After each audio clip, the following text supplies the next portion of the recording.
Hello friends, welcome back to my channel. আজকে আমি বানিয়েছি dry fruits cake overloaded with cherry. এটা একটা এগলেস কেক আমি বানিয়েছি এবং প্রেশার কুকারে বানিয়েছি।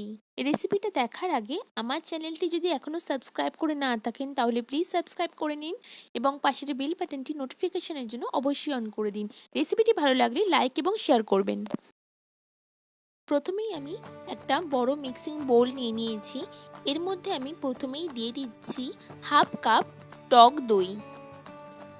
এই টক দইটা কিন্তু আমি নর্মাল টেম্পারেচারে নিয়েছি, এটা কিন্তু একেবারেই ঠান্ডা হলে চলবে না। এবার আমি এটাকে খুব ভালোভাবে ফেটিয়ে নেব। আমি এখানে হ্যান্ড ব্লেন্ডারের সাহায্যে এটাকে ফেটিয়ে নিলাম। আপনারা চাইলে ইলেকট্রিক বিটারও ইউজ করতে পারেন। দেখুন কি সুন্দরভাবে আমি টক দইটা ফেটিয়ে নিয়েছি। এবার আমি দিয়ে দিচ্ছি হাফ কাপ চিনি। আমি এখানে সাধারণত যে চিনিগুলো আমরা ইউজ করে থাকি ওটাকে আমি ব্লেন্ডারে ভালোভাবে গুঁড়িয়ে নিয়েছি। খুব ভালোভাবে আমি এবারে বিট করে নিচ্ছি। দেখুন খুব সুন্দরভাবে চিনিটা কিন্তু আমি বিট করে নিয়েছি। এবার আমি এর মধ্যে দিয়ে দিচ্ছি 1 কাপ পরিমাণ ময়দা। এবারে আমি ভালোভাবে মিশিয়ে নিচ্ছি। খুব ভালোভাবে আমি ময়দাটা মিশিয়ে নেব, এইভাবে বিট করে নেব।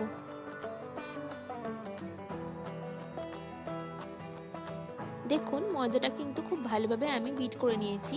এবার আমি রুম টেম্পারেচারে রাখা সামান্য একটু দুধ দিয়ে দিলাম। এবার ভালোভাবে আমি বিট করে নিচ্ছি।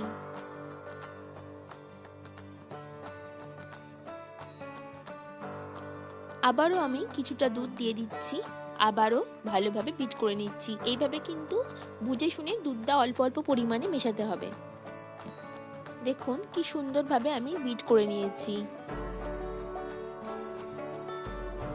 এখন 1 টিস্পুন বেকিং পাউডার দিয়ে দিলাম। দিচ্ছি 1 টিস্পুন বেকিং সোডা। সামান্য একটু নুন দিয়ে দিচ্ছি। দিচ্ছি কয়েক ফোঁটা ভ্যানিলা এসেন্স। আবারও আমি খুব ভালোভাবে বিট করে নিচ্ছি।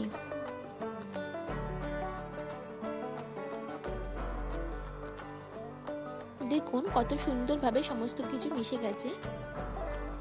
এবার আমি এর মধ্যে দিয়ে দিচ্ছি 2 টেবিল চামচ সাদা তেল। আবারও একবার ভালোভাবে বিট করে নিচ্ছি। এটা কিন্তু খুব বেশি পাতলা হলেও চলবে না এবং খুব বেশি ঘনও হওয়া চলবে না। দেখুন একদম পারফেক্ট হয়েছে।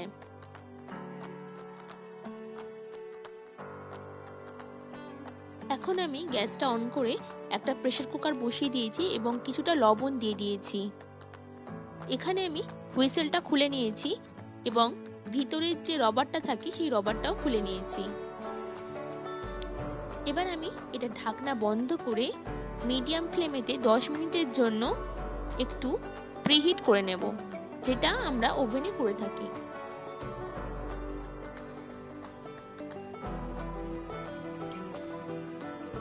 এবার আমি একটা বাটি নিয়ে নিয়েছি এরকম, তার মধ্যে একটা গোল করে খবরের কাগজকে আমি কেটে দিয়ে দিয়েছি।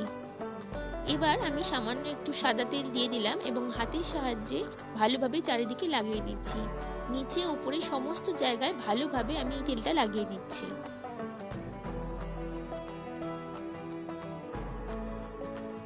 এবার আমি এর মধ্যে মিশ্রণটা দিয়ে দিচ্ছি। এভাবে আমি কিছুটা ঠুকে নেব যাতে এয়ার বাবলস গুলো বেরিয়ে যায়। এখানে আমি কিছুটা কাজু বাদামকে কুচিয়ে রেখে দিয়েছি আর নিয়েছি কিশমিশ। প্রথমে আমি কাজু বাদামগুলো উপর দিয়ে ছড়িয়ে দিচ্ছি।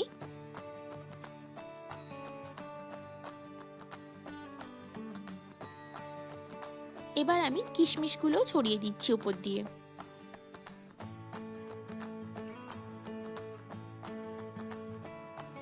এখানে কিছু চেরি আমি কুচিয়ে রেখে দিয়েছি, এই চেরিগুলো আমি উপর দিয়ে ছড়িয়ে দিচ্ছি।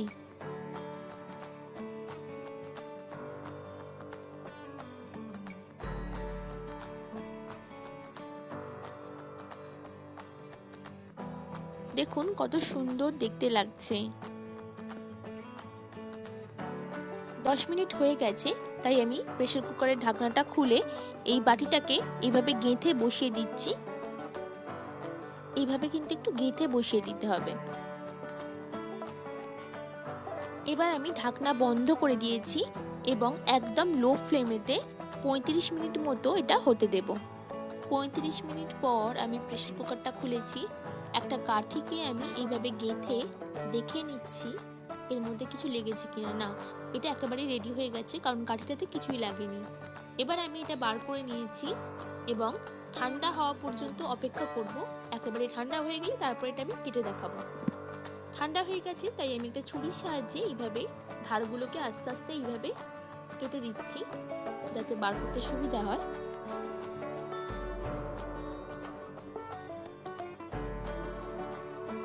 এবার একটা প্লেটকে এইভাবে চাপা দিয়ে এটাকে উল্টে দেব।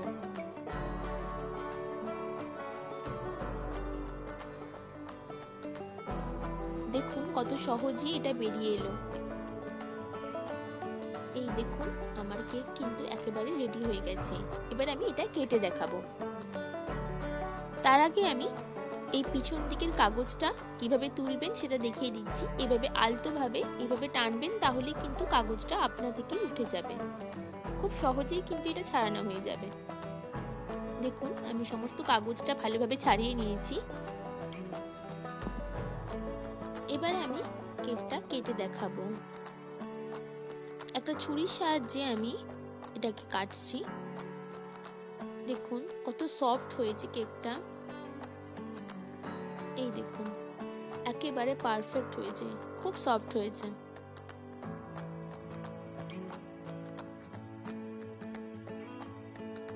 এই পদ্ধতিতে খুব সহজেই ডিম ছাড়া এবং মাইক্রোওয়েভ ওভেন ছাড়া কেক বাড়িতেই বানিয়ে ফেলা যায়, সেটা দেখলেন। এবার ঝটপট বাড়িতেই বানিয়ে ফেলুন কেক। আমার এই রেসিপিটি যদি ভালো লেগে থাকে তাহলে প্লিজ সবার সাথে শেয়ার করবেন, লাইক করবেন এবং আপনাদের মতামত আমায় লিখে জানাবেন। তো নতুন রান্নার ভিডিওর আপডেট পেতে হলে আমার চ্যানেলটা প্লিজ সাবস্ক্রাইব করবেন এবং পাশের বেল বাটনটি নোটিফিকেশনের জন্য অবশ্যই অন করে দেবেন। আমার পুরো ভিডিওটি দেখার জন্য অসংখ্য ধন্যবাদ।